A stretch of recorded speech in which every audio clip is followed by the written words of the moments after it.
नमस्कार मित्रों, Renaissance classes में आपका स्वागत है। मित्रों, पिछली कक्षा में हम बातचीत कर रहे थे बाण भट्ट की आत्मकथा उपन्यास के संदर्भ, परिवेश, उसकी भाषा शैली, योजना के बारे में।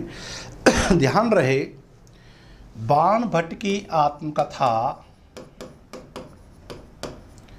बाण भट्ट की आत्मकथा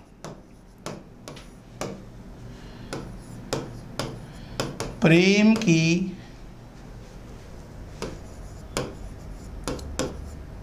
अद्रप्त गूढ़तम व्यंजना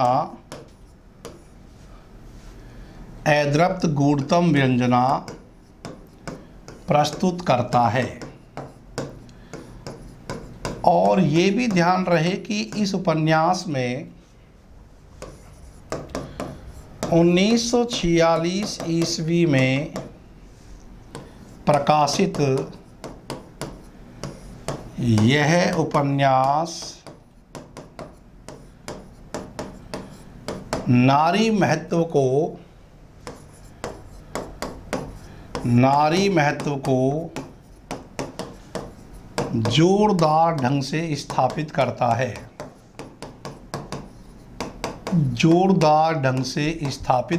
है। राष्ट्रीय स्वाधीनता आंदोलन की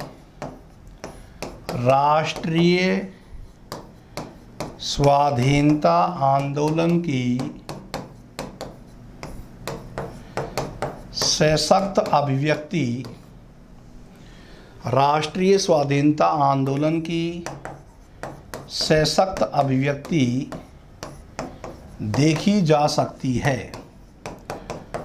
बल्कि आपसे ये पूछे कि भाई ये कौन से पात्र में सबसे ज़्यादा दिखती है, तो विशेषकर आप महामाया के संदर्भ को ध्यान रखेंगे।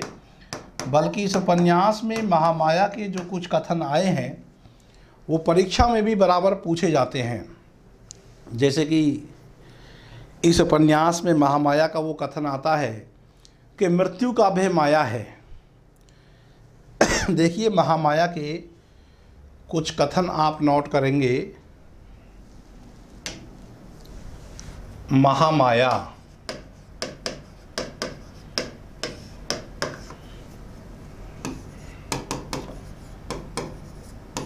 मृत्यु से भय माया है। और एक जगह देश के नवयुवकों को जगाती हुई होड़ों के खिलाफ एकत्रित करती है महामाया, राष्ट्रीय चेतना को उद्बोधित करती है। कहती है कि जब राजा असमर्थ हो तब देश की रक्षा, जब राजा असमर्थ हो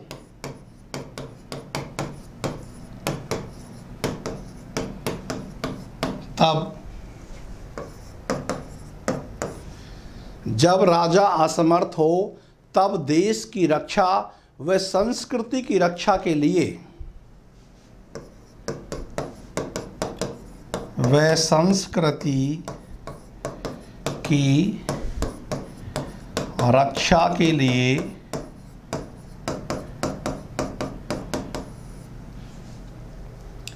प्रजागणों को सामने आना चाहिए। प्रजागणों को सामने आना चाहिए।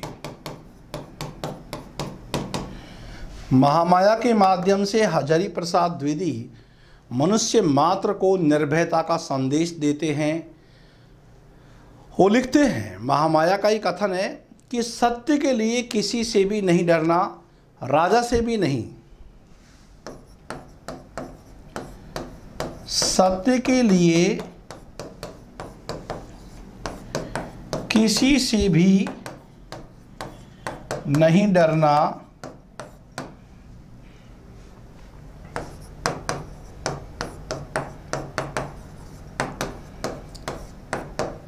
सत्य के लिए किसी से भी नहीं डरना, राजा से भी नहीं, मंत्र से भी नहीं, लोक से भी नहीं।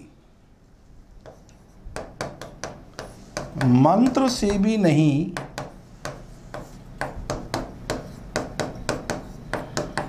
लोक से भी नहीं, तो मंत्र से नहीं डरो, लोक से नहीं डरो, वेद से भी नहीं डरो।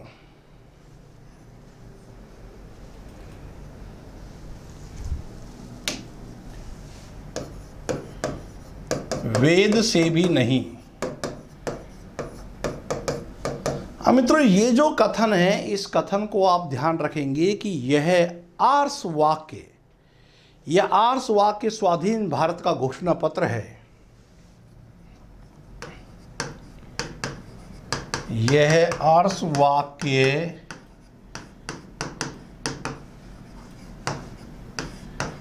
स्वाधीन भारत का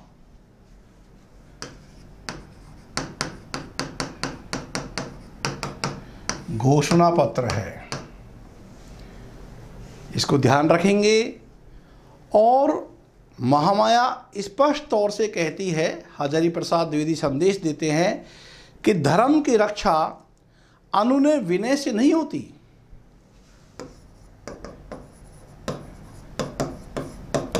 धर्म की रक्षा अनुनय विनय से नहीं होती। धर्म की रक्षा अनुनय विनय से नहीं होती, शास्त्र वाक्यों की संगति लगाने से नहीं होती। शास्त्र वाक्यों की संगति लगाने से नहीं होती। शास्त्र वाक्यों की संगति लगाने से नहीं होती। कैसे होती है? वह होती है अपने को मिटा देने से। वह होती है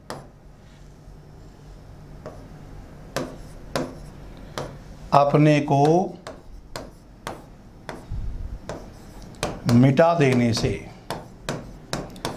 तो मित्रों, ये देखिए आप, राष्ट्रीय स्वाधीनता आंदोलन के इस दौर में, जहां भारत छोड़ो आंदोलन अपने चरम दौर पर चल रहा था, 1942 से ही प्रारंभ हो गया था भारत छोड़ो आंदोलन, उस दौर में ऐसे वाक्यों का अर्थ केवल आप महसूस कर सकते हैं कि कितने महत्वपूर्ण ढंग से अपने राष्ट्रीय सरोकारों को ये उपन्यास जाहिर करता है। और इस उपन्यास में हजारी प्रसाद द्विवेदी ने नारी शरीर को देव मंदिर की भांति पवित्र बतलाया है। और ये वाक्य बाणभट्ट के माध्यम से कितनी ही बार इस उपन्यास में मिलता है। एक बार मैं गणना करने लगा कि नारी देह देव मंदिर की भांति पवित्र है। इस वाक्य को मैं गिनूं कि 20 उच्छ्वास में कितनी बार आया है तो मैं गिन नहीं सका। 20 उच्छ्वास। हाँ, ध्यान रहे कि बाणभट्ट की आत्मकथा में अध्याय जो है उच्छ्वास के रूप में मिलते हैं, और बाणभट्ट की आत्मकथा में कुल कितने उच्छ्वास मिलते हैं? कुल 20 उच्छ्वास मिलते हैं। इस 20 उच्छ्वास में जो कथानक है उसको बहुत शॉर्ट रूप से हम पीपीटी के माध्यम से डिस्कस करेंगे। तो ध्यान रहे, स्त्री की महत्ता को, स्त्री के सहयोग की जोरदार वकालत जितनी इस उपन्यास में की गई है, कदाचित हिंदी में फिर ऐसा कोई दूसरा उपन्यास तो मेरी जानकारी में तो नहीं है कि इतने बड़े स्तर पर स्त्री के महत्व को रूपायित किया गया हो। लिखा है हजारी प्रसाद द्विवेदी ने इस उपन्यास में कि नारीहीन तपस्या संसार की भद्दी भूल है। ये धर्म कर्म का विशाल आयोजन, ये सैन्य संगठन, ये राज्य व्यवस्थापन सब फेन बुदबुद की भांति विलुप्त हो जाएंगे, क्योंकि नारी का इसमें सहयोग नहीं है। और इसके अभाव में, नारी के सहयोग के अभाव में, ये जो सारा बंटवारा है ये केवल अशांति पैदा करेगा। अब आप देख लीजिए कि जीवन में नारी महत्व और नारी सहयोग की बात, और वैसे भी राष्ट्रीय स्वाधीनता आंदोलन में पुरुष की प्रेरणा शक्ति बनकर के स्त्री आई। तो इस उपन्यास के संदर्भ में ध्यान रहे एक और विशेष बात, ऑस्ट्रिया की मिस कैथरीन जो भूमिका में हजारी प्रसाद द्विवेदी जिनका जिक्र करता है, कितनी बड़ी बात है, गौर करने लायक, कि भारतीय ज्ञान भंडार का अन्वेषण करती है, वह भी एक विदेशी महिला के द्वारा यह अन्वेषण कराया गया है। ये प्रसाद की सांस्कृतिक चेतना का, प्रसाद बोल रहा हूँ क्योंकि प्रसाद ही सांस्कृतिक चेतना के लिए विराट रूप है। ये हजारी प्रसाद द्विवेदी की सांस्कृतिक चेतना का कितना बड़ा रूप है। मित्रों, वास्तव में हजारी प्रसाद द्विवेदी जी की जो सांस्कृतिक चिंता और चिंतन है वह इस उपन्यास में बखूबी आप देख सकते हो। जो धार्मिक विद्वेष बताए हैं 7वीं सदी के भारत में, जो सांप्रदायिकता का तांडव नृत्य दिखाया गया है, वह औपनिवेशिक भारत में एक प्रकार से कहे कि अंग्रेजों का ये भारत केवल विक्रय स्थल बनकर जो रह गया था उसकी सच्चाई को बताता है। और इस भारत जो विक्रय स्थल बना हुआ है इसको विजय स्थल बनाना, ये हजारी प्रसाद द्विवेदी का बड़ा उद्देश्य था। तो इस प्रकार की पराधीनता और स्वाधीनता की आकांक्षा के बीच की जो संक्रमणकालीन रेखा है, उस रेखा पर ये बाण भट्ट की आत्मकथा उपन्यास की सर्जना हुई है। जो हम कहें कि भारत के भविष्य को लेकर के जो चिंता है, अशांति की जो मूल समस्या है, उस पर गहरा चिंतन यहाँ व्यक्त किया गया है।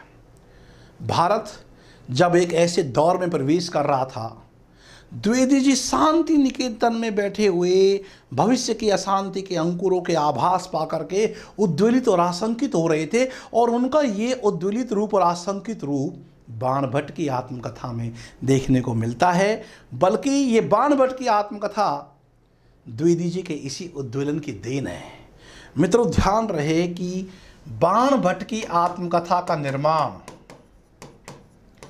बाण भट्ट की आत्मकथा शांति निकेतन, बाण भट्ट की आत्मकथा शांति निकेतन के परिवेश में सर्जित हुई, परिवेश में सर्जित हुई। जब शांति निकेतन में अध्यापक नियुक्त हुए थे बाण भट्ट की आत्मकथा, उसी अध्यापन दौर में हजारी प्रसाद द्विवेदी ने लिखी है। तो भारत जब एक ऐसे दौर में प्रवेश कर रहा था कि द्विवेदी जी शांति निकेतन में बैठे हुए भविष्य की अशांति के अंकुरों का आभास पाकर के उद्वेलित हो रहे थे, और उसी उद्वेलन ने बाण भट्ट की आत्मकथा उपन्यास को पैदा किया। मित्रों, मैं भाषा और शैली और शिल्प के दृष्टिकोण से बाण भट्ट की आत्मकथा की पहले भी आपसे बात कर चुका हूँ। बराबर इस बात का ध्यान रखें कि आत्मकथा के रूप में लिखा गया एक उपन्यास है जो किस दौर के देश काल को आधार बनाता है, जो बाण भट्ट युगीन देश काल, जो 7वीं सदी का भारत है, वहाँ का सामाजिक, धार्मिक, राजनीतिक, सांस्कृतिक, आर्थिक परिवेश अपनी समग्रता में इस उपन्यास में चित्रित हुआ है। और संस्कृतनिष्ठ भाषा का जो प्रयोग है वो देशकाल और वातावरण के प्रभाव में और ज़्यादा वृद्धि उत्पन्न कर देता है, क्योंकि बाण भट्ट जो संस्कृत के बड़े पंडित हैं उनको आधार बनाकर ये उपन्यास लिखा गया है। तो परिवेश ही इनका तो संस्कृतमय है। भाषा का स्वरूप पात्रानुकूल मनोभावों के अनुसार बदलता रहा है। जो पात्र जिस पृष्ठभूमि का है वह वैसी ही भाषा का प्रयोग करता है। इसलिए इस उपन्यास में आप देखेंगे कि कहीं लोक जीवन की शैली है, तो कहीं अप्रचलित तत्सम शब्दों की प्रमुखता मिलती है, कहीं सूक्ति और मुहावरों का प्रयोग मिलता है, भाषा में विशेषणों की भरमार मिलती है, कहीं कहीं तो लंबे लंबे पदबंधों से अर्थ ग्रहण की जटिल समस्या भी उत्पन्न हो जाती है। जैसे भट्टनी के लिए वो मैंने आपको बताया था कि विषम समर विजयी वालेक विमर्दन प्रत्यंत बाडव देव पुत्र तुमुर मिलिंद की कन्या। तो क्या पांडित्य बोध है, लेकिन अर्थबोध थोड़ा कठिन तो हो ही रहा है। इस प्रकार से भट्टनी को संबोधन करना एक साधारण पाठक के लिए बहुत कष्टदायक स्थिति हो जाती है। और इस उपन्यास में प्रेम के प्रसंग, भक्ति भावना, दार्शनिक प्रसंगों की भाषा में आप देखेंगे जो सृजनात्मकता है वो अद्भुत ढंग से उत्पन्न होती है। संवादों की जो भाषा है वो अत्यंत सहज है, विदग्धतापूर्ण है, मनोभावों के अनुकूल है, संकेतपूर्ण है, कौतूहल को उत्पन्न करने वाली है। और भाषा में सूक्तियों का प्रयोग कैसे गहरे जीवन अनुभवों की सृष्टि करता है। मैंने पिछली क्लास में आपको बताया था जैसे कि कुतर्क सद्विचारों की दावाग्नि है, नारी की सफलता पुरुष को बांधने में है और सार्थकता मुक्ति प्रदान करने में, जो महामाया के माध्यम से कहलवाया है। कई बार परीक्षा में क्वेश्चन आया हुआ है कि किस पात्र ने ये कहा है।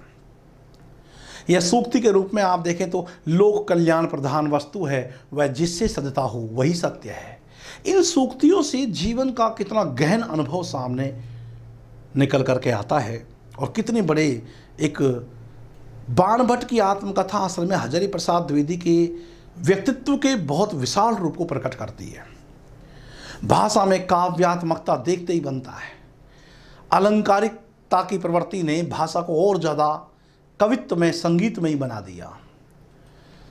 लेखक ने अनेक शैली, ओजस्विनी शैली, फकड़ाना शैली, पूर्वदीप्ति शैली, कारुणिक शैली, हास्य व्यंग प्रधान शैली का भरपूर प्रयोग किया है। और आत्मकथात्मक प्रविधि में यह बाणभट्ट की आत्मकथा का जो औपन्यासिक रूप है, ये साहित्य के क्षेत्र में, हिंदी उपन्यास के क्षेत्र में एक अभिनव प्रयोग है।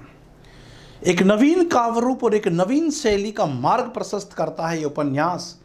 पुरानी परंपराओं से मोह त्याग करके नवीन काव्य रूप के संधान की तरफ यहाँ द्विवेदी जी ने इशारा किया है। मित्रों, यो भले ही बाणभट्ट की आत्मकथा 7वीं सदी के भारत को आधार बनाती है, लेकिन इसकी आधुनिक भाव व्यंजना इतनी प्रबल है कि मैंने कहा कि जैसे ये उपन्यास ना होकर के एक टाइम मशीन है। पाठक को एक तरफ तो 7वीं सदी के भारत में पहुंचा देती है और दूसरी तरफ पाठक 21वीं सदी के भारत की ज्वलंत सामाजिक, धार्मिक, राजनीतिक समस्याओं से जैसे जूझ रहा हो। बाणभट्ट की आत्मकथा का रचनात्मक उद्देश्य ऐतिहासिक और सांस्कृतिक परिप्रेक्ष्य में तत्कालीन युगीन जीवन के आंतरिक यथार्थ को उद्घाटित करना रहा है, इसमें कोई दो राय नहीं। लेखक ने युगीन सत्य की खोज करते हुए 7वीं सदी के भारत की जो सामाजिक, राजनीतिक, धार्मिक, सांस्कृतिक परंपराओं की बहुत बारीकी से समकालीन संदर्भों में छानबीन की और समकालीन संदर्भों से उसकी संगति बिठाई है। ये द्विवेदी जी की बहुत बड़ी रचनात्मकता है और इसमें द्विवेदी जी पूरी तरीके से सफल हुए हैं। इस उपन्यास में आप देखो, मानवीय मूल्यों की चिंता भटनी के माध्यम से कई जगह प्रकट हुई है, महामाया के माध्यम से कई जगह प्रकट हुई है। मानवतावाद की स्थापना, स्त्री स्वतंत्रता की भावना, एक जाति विहीन समाज की स्थापना, इन सब मूल्यों को स्थापित करने का प्रयास हजारी प्रसाद द्विवेदी जी ने इस उपन्यास के माध्यम से किया है। मित्रों, ये लेखक की सृजनात्मक विशिष्टता का प्रमाण है कि 7वीं सदी के भारत की समस्या को 21वीं सदी के भारत की समस्याओं में प्रतिफलित कर देना ये कोई साधारण बात नहीं है। ये काम हजारी प्रसाद द्विवेदी जैसे उपन्यासकार ही कर सकते हैं। नारी के प्रति जो उदात्त दृष्टि या स्त्री स्वतंत्रता का जो प्रबल समर्थन इस उपन्यास में किया गया है, वह काबिल तारीफ है। आप ये नहीं समझे कि गुरुजी इस उपन्यास से कुछ ज़्यादा ही प्रभावित हैं तो ये प्रशंसा के पुल चल रहे। नहीं, प्रशंसा नहीं है, ये आलोचकीय दृष्टि है। जो उस रचना में है तो सो है। वो तो मैं ये भी कह रहा हूँ कि जो लंबे लंबे पदबंध है वो कई बार जो है भाषिक समस्या और भाषिक दोष त्रुटि भी पैदा करता है। पर जब आप इस उपन्यास को पढ़ते हैं, बाणभट्ट की आत्मकथा को, तो इसमें जो एक मूल बात निकल करके आती है वो ये कि भारत में विदेशी आक्रमणकारियों की सफलता का प्रमुख कारण क्या रहा है? प्रमुख कारण रहा है कि सामान्य जनता की राजनीतिक उदासीनता और हिंदू समाज व्यवस्था के जो विरोधाभास हैं, जो सामाजिक स्तर के जो भेद हैं, जो समाज का विभाजन है और जो निरंतर बढ़ता जाति भेद और वर्ग भेद है, ये देश की पराधीनता में सबसे कटु सत्य रहा है। उत्तराखंड की यदि 7वीं सदी के भारत में उत्तर भारत की राजनीतिक जो बिखरापन है और समाज का जो स्तर भेद है, जो विलासी मानसिकता है, उसने देश की एकता में दीमक लगा दी है। और यही कारण है कि हूण आक्रांता सीमाओं पे भारतवर्ष को ललकार रहा है। औपनिवेशिक भारत का भी यही सच था। महामाया भैरवी कहती है, अमृत के पुत्रों, धर्म के लिए प्राण देना ये किसी जाति का पेशा नहीं है, ये मनुष्य मात्र का उत्तम लक्ष्य है। ये नहीं कि क्षत्रिय है तो क्षत्रिय ही युद्ध करेगा, नहीं, आवश्यकता पड़ेगी तो ब्राह्मण, वैश्य, शूद्र और स्त्रियां भी युद्ध करेंगी। ये चीज स्थापित करना, और वो भी 1946 में, जबकि राष्ट्रीय स्वाधीनता आंदोलन का चरम दौर है, तो आप समझ सकते हैं कि इस उपन्यास की संवेदना कहां तक जाती है। तत्कालीन हिंदू समाज में जो व्याप्त स्तर भेद और जाति भेद की ओर बहुत गहराई से विचार द्विवेदी जी ने यहां प्रस्तुत किया है। महामाया कहती है, महामाया देश की रक्षा के लिए ब्राह्मण और चंडाल को एक हो जाने की बात कहती है। ब्राह्मण और चंडाल को भटनी यहां सामाजिक व्यवस्था की दुखती रग पर उंगली रख देती है कि यहां इतना स्तर भेद है कि मुझे आश्चर्य होता है कि यहां लोग कैसे जीते हैं। कहती है महामाया कि यहां इतना स्तर भेद है कि मुझे आश्चर्य होता है कि यहां के लोग कैसे जीते हैं कि तुम यदि किसी यवन कन्या से विवाह करो तो इस देश में एक भयंकर सामाजिक विद्रोह माना जाएगा। यह महामाया नहीं, भटनी कहती है। भटनी यहां की सामाजिक व्यवस्था की दुखती रग को पकड़ लेती है और कहती है भट्ट से कि यहां इतना स्तर भेद है कि मुझे आश्चर्य होता है कि यहां के लोग जीते कैसे हैं। हजारी प्रसाद द्विवेदी का हृदय यहां पर एकदम फटकर सामने आ रहा है कि तुम यदि किसी यवन कन्या से विवाह कर लो तो इस देश में एक भयंकर सामाजिक विद्रोह माना जाएगा। देख लो आप, एक बार मैंने घर वालों से मजाक में कह दिया था कि एक मुसलमान कन्या पसंद है, उससे विवाह करने जा रहा हूं। घर में 3 दिन तक चपाती नहीं बनी और गृह युद्ध की सी स्थिति, मुझे लगा कि तीसरा वर्ल्ड वार घर से शुरू होने वाला है। ये सब क्या है मित्रों? मानवता का संबंध किसी जाति से, वर्ग से कैसे है? इंसान मात्र को प्रमुखता देना। लेकिन हमारे धर्म का मतलब क्या हो गया? हमारे लिए धर्म का मतलब है हिंदू धर्म, मुस्लिम धर्म, जैन धर्म, बौद्ध धर्म। धर्म का कितना संकुचित संप्रदायवाद वाला रूप हमने ग्रहण किया है। अंग्रेजी शब्द रिलीजन का धर्म शब्द केवल रूपांतरण मात्र नहीं है, धर्म शब्द अलग चीज है। अंग्रेजी के रिलीजन में चाहे जो परिभाषा दी जाए, लेकिन धर्म का मतलब है मनुष्य मात्र का सहज गुण, जो मनुष्य मात्र के जीवन को विकास के पथ पर अग्रसर करता है। पेड़ का धर्म है पलवित होकर छाया देना, फल देना। पंखे का धर्म है चलना, हवा देना। ये धर्म है। धर्म मनुष्य का सहज गुण है। उसको संकुचित अर्थ में हम ग्रहण करते हैं तो समस्याएं फिर वहीं से पैदा होती है। इसीलिए पूरा संत साहित्य आप पढ़ लीजिए, उन्होंने इस धर्म के संस्थाबद्ध रूप का विरोध किया है और मानवतावादी धर्म की बात की है कि कबीरदास ने कहा कि सो हिंदू सो मुसलमान, जाका दुरुस्त रहे ईमान। खैर, बाकी एक बात तो है, जब आप इस उपन्यास को पढ़ेंगे, जब भी पढ़ेंगे, और पढ़ लिया हो तो बहुत अच्छी बात है, नारी चेतना की सशक्त अभिव्यक्ति इस उपन्यास में बहुत गहराई से इस बात को स्थापित किया गया है। और विशेषकर महामाया भैरवी अपनी क्रांतिकारी चेतना के लिए कौन सी स्त्री पात्र प्रसिद्ध है इस उपन्यास में? महामाया भैरवी सीधे सीधे सामंतवाद के विरुद्ध विद्रोह का आह्वान करती है। और बाण भट्ट है, वो परंपरागत रूढ़िवादी मूल्यों को अस्वीकार कर देता है और दलितों की, जो पददलित है, उस मनुष्यता को जिस ऊंचाई तक ले जाया जा सकता है वो उसकी बात करते हैं। एक तरफ तो सामंती समाज व्यवस्था का अतिक्रमण और दूसरी तरफ वर्तमान के लिए उच्च मानवीय मूल्यों की स्थापना का प्रयास। प्रेम की यह सार्थकता जो बाण भट्ट, भट्टनी और न्यूनिया के त्रिकोणात्मक प्रेम के द्वारा जिस सार्थकता को द्विवेदी जी ने रूपायित किया है मित्रों, आज 21वीं सदी के भारत में उसकी बहुत प्रासंगिकता है। बड़ा दुख होता है कई बार जान करके, ये सोच करके कि आज की जो युवा पीढ़ी है उनके लिए प्रेम का अर्थ क्या है? केवल पदार्थ का आदान प्रदान, स्वार्थ की भावना, बस मुझे ये दे दे, लेने का भाव। मित्रों, प्रेम ये नहीं है। प्रेम क्या है, ये हजारी प्रसाद द्विवेदी ने बाणभट्ट की आत्मकथा में भट्टनी, बाणभट्ट और निपुणिका के द्वारा अच्छे से बतला दिया है। यदि वास्तव में किसी से प्रेम है तो केवल उसके उत्थान की चिंता आपको रहती है, उसे कुछ मांगने का प्रयास नहीं रहता। तो द्विवेदी जी ने तो इस उपन्यास के द्वारा रूढ़ नैतिकता को भी चुनौती देते हुए आधुनिक नवयुवक को प्रेम की सही दिशा दिखलाने का प्रयास किया है कि प्रेम का मतलब है त्याग, समर्पण और अपने आप को न्योछावर कर देना। जैसे कि वो कामायनी की श्रद्धा कहती है ना प्रसाद की, कि इस अर्पण में कुछ और नहीं, केवल उत्सर्ग झलकता है।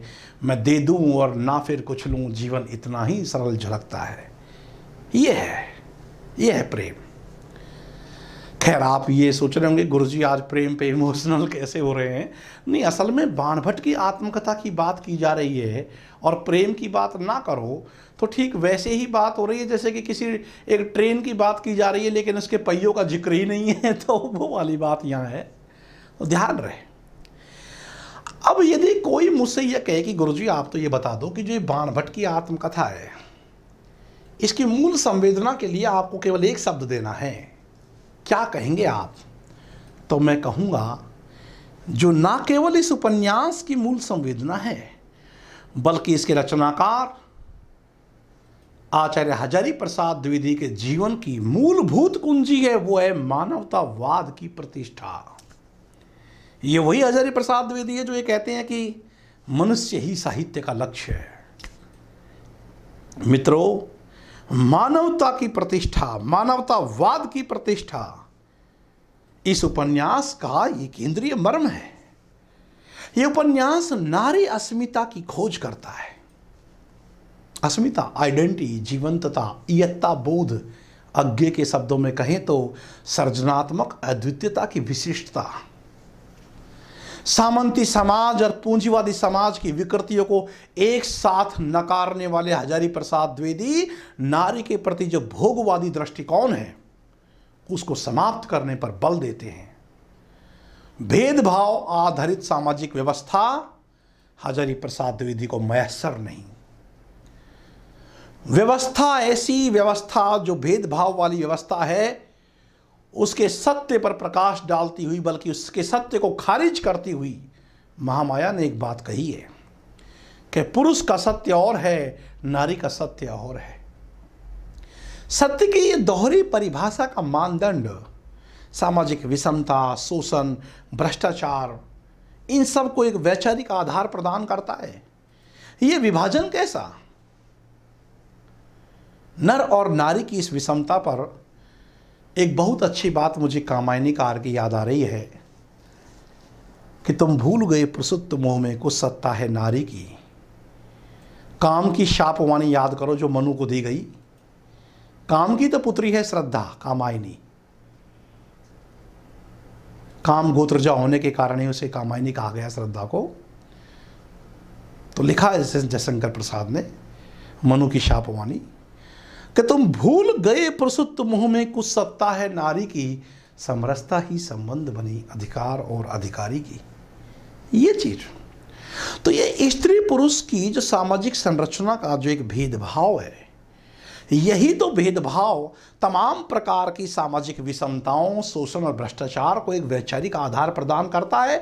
तो इस भेदभाव को ही खत्म किया जाए। और बाणभट्ट की आत्मकथा इस स्त्री पुरुष के सामंती समाज की संरचनागत भेदभाव को सिरे से अस्वीकार कर देता है और समता मूलक विचारों को प्रतिष्ठित करता है ये उपन्यास। अब आप बहुत अच्छे से जान रहे होंगे, या आपने जो श्रवण ज्ञान लिया है, चाक्षुष ज्ञान देना अभी आपको बाकी है, पर सुनकर के भी ज्ञान कितने प्रकार से आप पा सकते हो। देखकर पा सकते हो, सुनकर पा सकते हो, देख सुनकर दोनों के बाद लिखकर पा सकते हो, स्वयं अध्ययन में डूबकर मन पर्याय से पा सकते हो। ज्ञान के कई रूप हैं। जैन दर्शन में तो ज्ञान के 4 प्रकार बताए गए हैं। ये जो आप श्रवण ज्ञान पा रहे हैं, यदि कोई विद्यार्थी ये महसूस कर रहा है कि ये चीज़ हमारे काम की नहीं है जो गुरु जी कथा वाचन कर रहे हैं, और मैं कह रहा हूँ कि यही चीज़ काम की है। इस कथा वाचन में यदि आप रस ले रहे हैं और सुन रहे हैं और समझ रहे हैं इस उपन्यास को, 40 आलोचना पुस्तक पढ़ करके भी आपकी वो समझ नहीं बनेगी इस उपन्यास पर, जो इसे 40-45 मिनट की 2 क्लासों में आप समझ जाएंगे कि इसकी समस्या ये है। क्योंकि आपको अब उतनी मेहनत क्यों नहीं करनी, क्योंकि वो मेहनत आपके गुरुदेव पहले ही कर चुके हैं। मधुमक्खी शहद इकट्ठा करने में बहुत समय लेती है, आपको तो सीधे ही शहद दिया जा रहा है, बस उसमें उतना ही टाइम लगेगा जितना उसका टेस्ट चाखने में आपको लगता है। अब आप उस शहद को हाथ में ही लेकर रहोगे और पियोगे नहीं तो उस अमृत पान को उसका लाभ नहीं मिलेगा आपको। और क्षमा करें यदि बिहारी की तरह आप गांव के उन वासियों की तरह हो गए कि कर फुलेल को आचमन मीठो कहत सराही, तब तो मैं कहूँगा कि रे अत्रि अतिमंद तू इत्र दिखावत काई। गुरु में ज्ञान की सत्ता प्रबल हो तो शिष्य में भी जिज्ञासु और समर्पण की भावना हो, तब तो है वाहेगुरु दी खालसा वाहेगुरु दी फतेह। और दोनों पक्षों में से भी कोई तत्व एकांगी है तो फिर आपको तो पता है कि लंगड़ा व्यक्ति रेस कितनी दूर करेगा। तो मेरा मकसद आप समझ रहे होंगे बताने का। अधिकांश जगह तो प्रॉब्लम यही आ रही है कि गुरु की तरफ से ज्ञान की सत्ता ही नहीं है, तो बच्चे तो लंगड़े होंगे ही, चाहे वो कितना भी ज्ञानी और जिज्ञासु विद्यार्थी है, लेकिन जो संप्रेषण लेगा वो उसके किसी काम का ही नहीं है। तो दोनों चीज़, मुझे प्रबुद्ध विद्यार्थी मिल जाए तो ये बताने की आवश्यकता नहीं है कि वो कहाँ से कहाँ तक जा रहे हैं। और आपको मेरे बारे में अच्छा सा पता भी इस बात का होगा कि 2nd ग्रेड से पढ़ाना शुरू करता हूँ। 3rd ग्रेड के बारे में मेरी मानसिकता अच्छी नहीं है शायद। मैं समझता हूँ कि 3rd ग्रेड के अध्यापक अध्यापिका बनने से अच्छा अपने घर का काम करना, खेती बाड़ी करना, चाय की दुकान लगाना, रेस्टोरेंट खोलना, ये ज़्यादा अच्छा काम मानता हूँ मैं। क्योंकि मुझे ये 3rd से घृणा सी अजीब सी, वो ग्रेड 3rd, मुझे ग्रेड 3rd वाली मानसिकता। और ऐसा नहीं है कि मेरी ऐसी मानसिकता बनी हो कि ऐसे ही बन गई है, ऐसी नहीं है। जितने भी मुझे अब तक लोग मिले हैं 3rd ग्रेड वाले, वो इतनी 3rd ग्रेड बात करते हैं कि मुझे इस नौकरी से ही कुंठा हो गई कि यार ये तो नौकरी होनी नहीं चाहिए। इसलिए मैं हमेशा 2nd ग्रेड के लेवल से पढ़ाना शुरू करता हूँ और कॉलेज लेक्चरर तक बनाता हूँ, ये आपको पता है। क्योंकि मैं नौकरी यहाँ से प्रारंभ मानता हूँ, 2nd grade, 1st grade, net JRF निकालो और फिर कॉलेज लेक्चरर। इसलिए मैं कभी 3rd ग्रेड के लिए नहीं पढ़ाता है, आपको पता है। खैर, आप कहोगे गुरु जी नौकरी तो नौकरी होती है, चपरासी बना दो तो बनो, वो अलग चीज़ है। खैर, मुझे याद नहीं है कि मेरा कोई बच्चा 3rd ग्रेड में लग जाए, अनटप्पे तो अलग बात है, पर मेरे विद्यार्थी का उद्देश्य कम से कम 1st ग्रेड होता है, JRF निकाल के कॉलेज लेक्चरर होता है। कोई भूला भटका दुर्भाग्यवश कोई 2nd ग्रेड बने तो बने। खैर, तो हम बात कर रहे थे बाण भट्ट की आत्मकथा के बारे में। तो राष्ट्रीय स्वाधीनता आंदोलन और भारतीय अस्मिता की सुरक्षा, ये प्रयास द्विवेदी जी का बराबर इस उपन्यास में आप देख सकते हो। वास्तव में इस उपन्यास को सामंतवाद बनाम जन सामान्य के संघर्ष का कलात्मक इतिहास कह दूं यदि, तो कोई आश्चर्य की बात नहीं है। स्त्री शोषण के जितने भी तमाम रूप हैं, न केवल 7वीं सदी, ना केवल हजारी प्रसाद द्विवेदी जी का जमाना 20वीं सदी, आज जिस काल में हम हैं 21वीं सदी, यहां भी स्त्री शोषण के वो तमाम रूप देखने को मिलते हैं। मित्रों, अपहरण की बात करो, स्त्री अपहरण की बात। 3 दिन पहले मुझे नींद नहीं आई, मेरी एक स्टूडेंट ने मुझे बताया कि उनके मोहल्ले के पड़ोस के पास एक 10 वर्षीय बच्ची का अपहरण हो गया। मुझे रात भर नींद नहीं आई, मैं अपने बच्चों के प्रति आशंकित हो गया। कौन से समाज में हम आज जी रहे हैं। कभी कभी ऐसा लगता है कि मनुष्य के रूप में दुर्दांत पशु और भेड़िए चारों तरफ विचरण कर रहे हैं और मनुष्य एकदम जैसे असुरक्षित सा है। ये कोई सामान्य मुद्दे नहीं है। स्त्री अपहरण समस्या, वैश्य जीवन की समस्या, बाल विधवा समस्या, विधवा तलाक समस्या, अब विधवा पुनर्विवाह के साथ तो एक समस्या और बढ़ गई, अब तलाक समस्या, ये तो सबसे बड़ी समस्या बन गई है। तो क्या जीवन इन समस्याओं का ही नाम है क्या? और जब आप इस उपन्यास का अध्ययन करते हैं मित्रों, स्त्री शोषण के जितने भी रूप होते हैं आप यहां भरपूर मात्रा में देख सकते हैं। और यही कारण है कि इस उपन्यास के स्त्री पात्रों में शोषण के विरुद्ध एक तीव्र छटपटाहट का भाव देखने को मिलता है, चाहे वो सुचरिता हो, चाहे वह महामाया हो, चाहे वह भट्टनी हो, भट्टनी का वास्तविक नाम चंद्रदिधि, चाहे वह निपुणिका हो। एक छटपटाहट इन स्त्री पात्रों की सच्चाई है। बौद्ध धर्म और वैदिक धर्म के आपसी संघर्ष को चित्रित करते हुए हजारी प्रसाद द्विवेदी ने धर्म के सही रूप को लाने का प्रयास किया है। और यह धार्मिक उन्माद 1946 के भारत का कितना बड़ा सत्य है, आप आधुनिक भारत का इतिहास खोल करके देखिए। हिंदू मुसलमान सांप्रदायिकता भी चरम पर थी। तो मित्रों, बाणभट्ट की आत्मकथा असल में एक विशाल मानव समाज की अभिव्यक्ति को आधार बनाता है, जहां विभिन्न धर्म, विभिन्न संस्कारों, विभिन्न विचारधाराओं वाला समूह समाज और उनकी परस्पर ईर्ष्या, द्वेष, उनकी स्वार्थांधता, उनके कलह के कारण राजा जल रहा है, प्रजा जल रही है। और एक समय आएगा कि समूचा आर्यावर्त अपने तरुणों, बालकों और वृद्धों के साथ जलकर भस्म हो जाएगा। ये वाक्य क्या जाहिर करता है? क्या आप इन उपन्यासों को केवल उपन्यास मानते हो? क्या बाणभट्ट की आत्मकथा है 20 उच्छ्वास में लिखे गया 150-200 पन्ने का उपन्यास मात्र है? मित्रों, एक जीवन है। मित्रों, उपन्यास नहीं है, एक दर्शन है। मित्रों, केवल कागज के पन्ने नहीं है, अधूरे मनुष्य को पूर्ण मनुष्य बनाने का एक जरिया है। केवल रचनाएं नहीं है। इसलिए रचनाओं का सतही ज्ञान हो सकता है आपको नौकरी लगाने में पूरा मदद कर दे, लेकिन यदि इन रचनाओं का वास्तविक ज्ञान आपने रचना के अंदर में जाके प्राप्त किया तो मैं आपको यकीन दिलाता हूं कि आपकी रातों की नींद उड़ जाएगी। आप देश और समाज के प्रति जो चिंतनशील होंगे। सही कहा है प्रताप नारायण मिश्र ने, समझदार की मौत है। सही कहा है कबीर दास ने कि सुखिया या संसार है, खावे और सोवे, दुखिया दास कबीर है, जागे और रोवे। सही कहा है।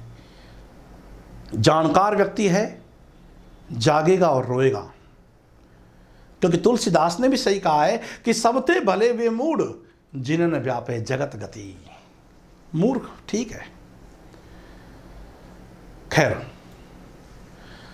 तो बाणभट्ट की आत्मकथा इन तमाम पहलुओं पर विचार तो करता ही है, पर इसके साथ ही सत्ता और कला के जो मध्य आपसी द्वंद्व है उस पर भी उपन्यास गहराई से विचार प्रकट करता है कि कलाकार को किस हद तक राजाश्रय चाहिए भी या नहीं। हिंदी के कुछ महत्वपूर्ण नाटक पढ़े होंगे आपने। मोहन राकेश का आषाढ़ का एक दिन, जगदीश चंद्र माथुर का कोणार्क नाटक पढ़ा होगा आपने, भीष्म साहनी का हानूस नाम तो सुना ही होगा, और सुरेंद्र वर्मा ने जो लिखा है 8वां सर्ग। क्या नाटक है। कलाकार और राजसत्ता के मध्य जो अंतर्द्वंद है इन नाटकों से देखिए। और यहां भी बाणभट्ट की आत्मकथा में भी बड़े सूक्ष्म रूप से कुछ सवाल उठे हैं कि कलाकार को किस हद तक राजाश्रय चाहिए भी या नहीं। और इस प्रकार का जो आश्रय है, क्या कलाकार की स्वतंत्रता को, क्या रचना की गुणवत्ता को बाधित करता है? क्या रचनाकार की गुणवत्ता पर कोई प्रभाव अथवा कुप्रभाव डालता है? इन प्रश्नों को ये उपन्यास बहुत तीखे, प्रखर और कहे कि जटिल रूप में विश्लेषित करता हुआ प्रकाश डालता है। सोचिए कितने बहुआयामी व्यक्तित्व के धनी रहे होंगे हजारी प्रसाद द्विवेदी कि इस उपन्यास का, जो कि एक ऐतिहासिक सांस्कृतिक श्रेणी का उपन्यास है, अपनी संवेदना में कितनी समस्याओं को लेकर के आगे बढ़ा है। खैर, पूरी रचनात्मकता यहाँ सघनता के साथ उजागर होती है। और अब एक सबसे महत्वपूर्ण बात जो कि आधुनिक नवयुवक या नवयुवती के लिए एक बहुत बड़ा इशारा हजारी प्रसाद द्विवेदी ने किया है कि प्रेम तो करो, पर कैसा प्रेम? क्या आज्ञे वाला प्रेम? आज्ञे कहते हैं कि फूल को प्यार करो, झरे तो झर जाने दो, जीवन का रस लो देह मन आत्मा की रचना से, पर जो मरे तो मर जाने दो। नहीं, ऐसा प्रेम हजारी प्रसाद द्विवेदी का प्रेम नहीं है। हजारी प्रसाद द्विवेदी का बाण भट्ट की आत्मकथा गूढ़ और अदृप्त प्रेम की कथा है। इस उपन्यास का एक महत्वपूर्ण पहलू है प्रेम दर्शन। प्रेम की अति सूक्ष्म अभिव्यक्ति उदात्त भूमि कहीं अन्यत्र नहीं मिलती। हाँ, एक प्रसंग मुझे जरूर याद आ रहा है। आज्ञे की असाध्य वीणा कविता में एक बहुत अच्छा प्रसंग आता है कि जब वीणा की स्वर लहरी बजी तो स्वर लहरी में रानी ने क्या सुना? तुम्हारे मणिमानक कंठार पटव्रस्त मेखला किंकिनी सब, अंधकार के कण है ये आलोक एक है प्रेम अनन्य है। प्रेम अनन्य का आलोक है। प्रेम एक सत्य का आभास है। प्रेम मानवीय हृदयों का एक कहे कि करुण का रूप है, जिसमें उत्सर्ग है, आनंद है, जिसमें सहानुभूति है, जिसमें समानुभूति है, जिसमें उदात्तता है, जिसमें मर मिटने का भाव है। It is real love. और यही लव बाण भट्ट की आत्मकथा में मिलता है। लव कहने से तो बड़ा स्थूल रूप सामने आता है, प्रेम कहने से आंतरिक भाव व्यंजना सामने आती है ना। जैसे कि जब बात करते हैं कि गर्लफ्रेंड और एक कहते हैं प्रेयसी, तो प्रेयसी कहने से जो भाव आता है सात्विक, गर्लफ्रेंड का मतलब तो ऐसा लगता है क्या ये कोई केवल वासना की सृष्टि के लिए शब्द बनाया है, गर्लफ्रेंड, ऐसे बॉयफ्रेंड। लेकिन प्रेयसी जब आप कहते हो उसकी व्यंजना और बाकी शब्दों की आत्मा की पहचान आपको नहीं है तो जाके पंत से पूछ लीजिए। पंत को शब्दों की आत्मा का बहुत अच्छा ज्ञान है। खैर, तो बाण भट्ट की आत्मकथा का एक बहुत महत्वपूर्ण पहलू है, वो है प्रेम दर्शन। और प्रेम की जो सूक्ष्म उदात्त भाव भूमि आपको बाण भट्ट की आत्मकथा में मिलती है वह अन्यत्र नहीं मिलती है। लिखी कागज कोरे, लिख कर देता हूं, गारंटी है, लिखी कागज कोरे नहीं मिलेगा। भट्टनी निपुणिका बाण भट्ट के मध्य जो त्रिकोणात्मक प्रेम की सृष्टि हुई है, निपुणिका बाण भट्ट से प्रेम करती है, कह कभी नहीं पाती। बाण भट्ट भट्टनी से प्रेम करता है, कह कभी नहीं पाता। भट्टनी भट्ट से प्रेम करती है, अभिव्यक्ति लेकिन नहीं है। हाय रे मनुष्य जीवन, और कहा है उदय शंकर प्रसाद ने, फिर प्रसाद याद आ रहा है कि एक दूसरे से न मिल सके यही विडंबना है जीवन की। अब खैर, भट्टनी निपुणिका और बाण भट्ट के मध्य त्रिकोणात्मक प्रेम की जो सृष्टि होती है वह राग द्वेष से पूर्णतः मुक्त है।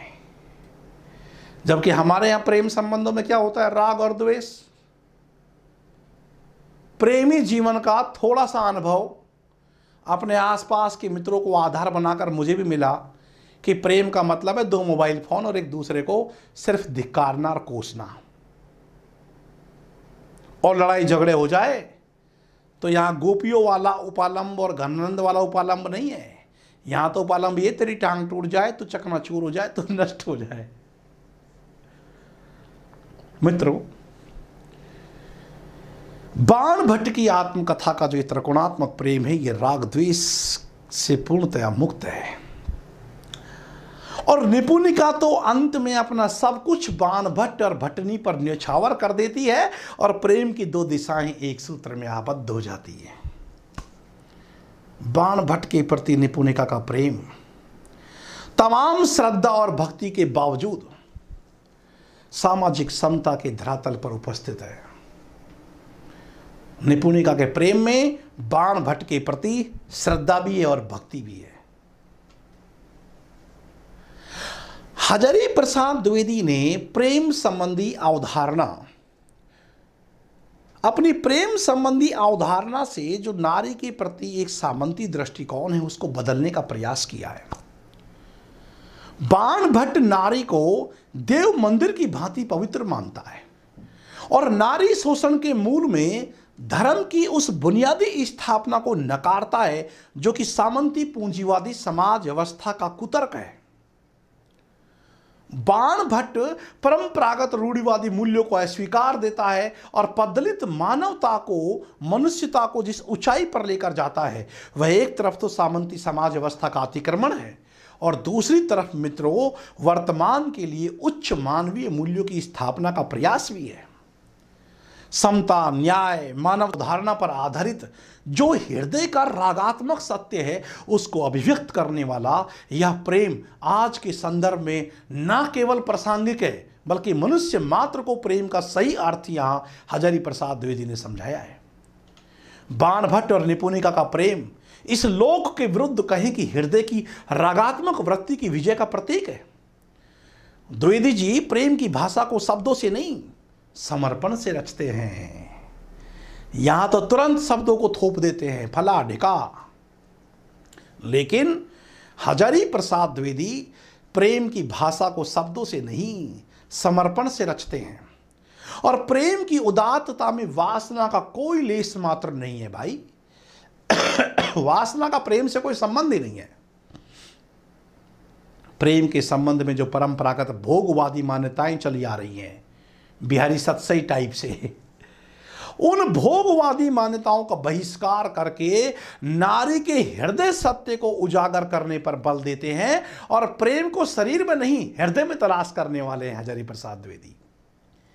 समस्या यही आती है कि हम लोग प्रेम का संबंध हृदय से कहां शरीर से जोड़ते हैं। मित्रों प्रेम में ना कोई कालुष्य है ना कोई दैहिक आकर्षण होता है, बल्कि चुपचाप शुद्ध प्रेम को पालने की क्षमता और शक्ति यह दिखलाई देता है हमको इस उपन्यास में। इस उपन्यास के नारी पात्र अपने प्रेम का ढिंढोरा नहीं पीटते हैं। कोई भी आप देख लो, सब एक दूसरे से जी जान से प्रेम करते हैं लेकिन कोई गाता नहीं है। यहां तो गली गली में, चौराहे चौराहे में गाते चीखते मिल जाएंगे कि उड़े जब जब जुल्फी तेरी, या कोई चिल्ला रहा है ओ भाई सुन ए लड़की आई लव यू फला ढिका। ये सब आम चीजें, ढोल बज रहे हैं, नगाड़े बज रहे हैं प्रेम के। ऐसा लगता है कि हम कितने बड़े प्रेमी समाज में रहते हैं, लेकिन प्रेम की इन शब्दों के पीछे जो कीचड़ पनपता है उसकी सच्चाई हम सब वाकिफ है उन चीजों से। आप देखिए बाण भट्ट की आत्मकथा में प्रेम का ढिंडोरा पीटने वाला कोई पात्र नहीं, चुपचाप अपने शुद्ध प्रेम को पालने पर विश्वास करते हैं। उपन्यास के नारी पात्र में कोई ऐसा नारी पात्र नहीं है जो अपने प्रेम का ढिंडोरा पीट रही हो और ना ही प्रिय के प्रति कोई उपलंब भाव व्यक्त हुआ है। प्रेम उनका उपास्य है और उस उपास्य की उपासना करना उनका धर्म है। यह त्याग समर्पण मूलक प्रेम है जो अमुखर है। अरे जो प्रेम मुखरी हो गया वो तो प्रेम ही क्या, अमुखर प्रेम है। और ये प्रेम भी बाण भट्ट की आत्मकथा में एक अभिनव प्रयोग है।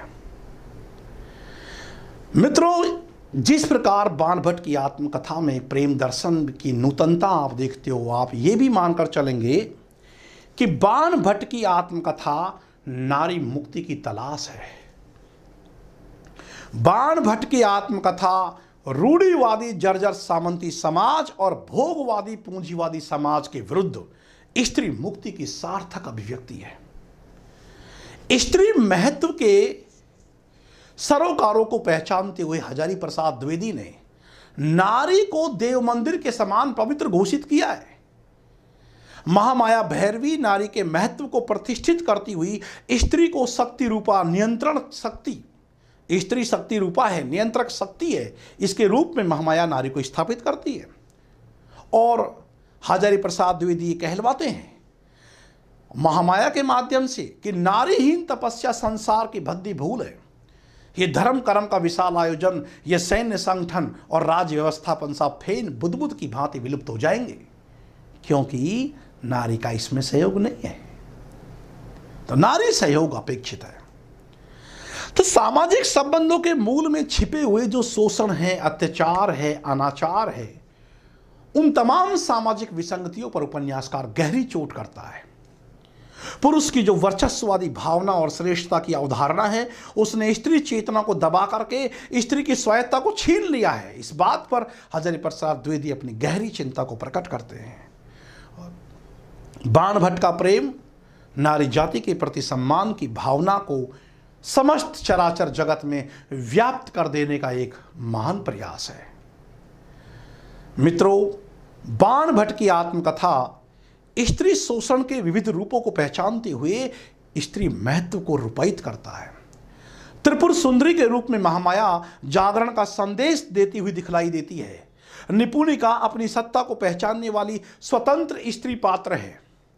उनका प्रेम, निपुणिका का प्रेम जातीय अवधारणाओं को तोड़ देता है। नारी के विविध रूपों का चित्रण यहां पर किया है इस उपन्यास में हजारी प्रसाद द्विवेदी ने, और नारी की सफलता और सार्थकता की आवाज इस उपन्यास में आप अंत तक सुन सकते हो। उनकी शब्दावली है कि नारी देह वह स्पर्श बनी है जो प्रत्येक ईंट पत्थर को सोना बना देती है। और स्वाधीनता आंदोलन के इस दौर में स्त्री ने अपनी प्रेरणा और जो प्रवृत्ति मार्गी जीवन दर्शन वाला जो एक रूप है, पुरुष की प्रेरणा शक्ति के रूप में जो आगे आई है, पग पग पर पुरुष का जो नेतृत्व किया है, उस भावना को द्विवेदी जी स्थापित करते हैं।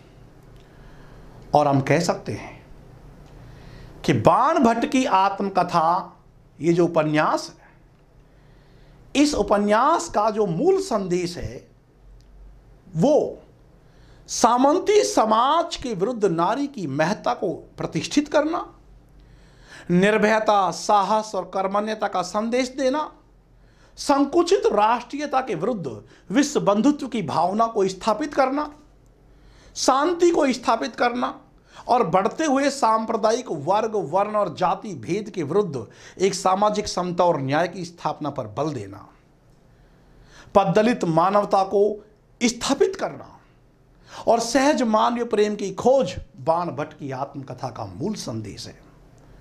मित्रों, याद करो, भट्टनी ने जो भट्ट से कहा है कि इस लोक से किन्नर लोक तक व्याप्त एक ही रागात्मक हृदय की तलाश तुम कर सकते हो भट्ट।